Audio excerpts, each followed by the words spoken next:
Alors je retiendrai trois enseignements essentiels. Le premier, c'est qu'on a eu une table ronde qui était très riche en exemples concrets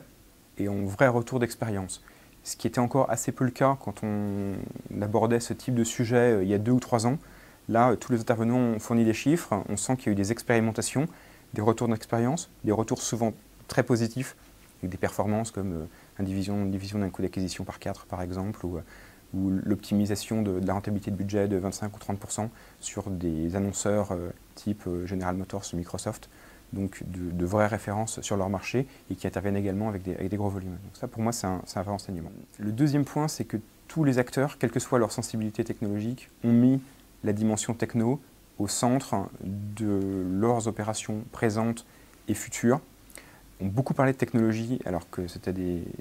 intervenants plus sur des fonctions marketing, ce qui était là aussi pas encore le cas il y a quelques années. Puis le dernier point, quelque chose qui m'a interpellé, notamment dans le discours de General Motors, c'est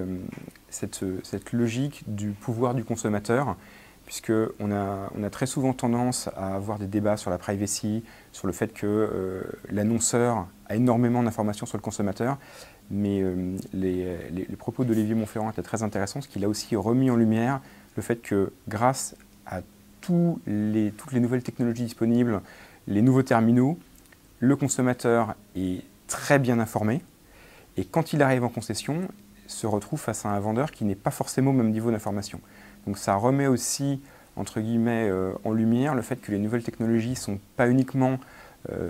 une arme pour les marques, comme on le voit souvent, où ça peut être écrit par des journalistes, mais c'est aussi un outil à disposition des consommateurs et qu'en fait le jeu n'est pas du tout déséquilibré et que beaucoup de consommateurs utilisent de mieux en mieux les technologies qui sont mises à leur disposition pour justement challenger les marques dans leur offre et dans leur marketing. Alors l'évolution du rôle des DMP dans les 3 prochaines années, à mon avis, va être assez profond. Déjà, il faut revenir sur ce qu'est une DMP.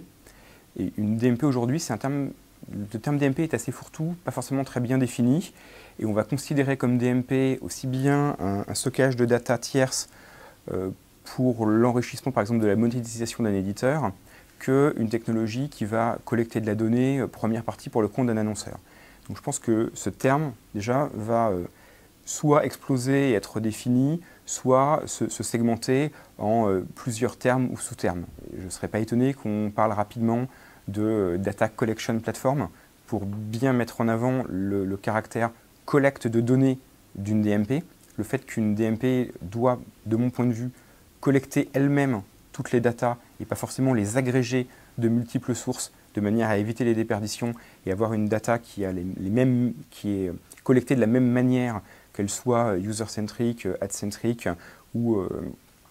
liée à des interactions consommateurs à travers les différents devices. Donc je pense qu'il va y avoir un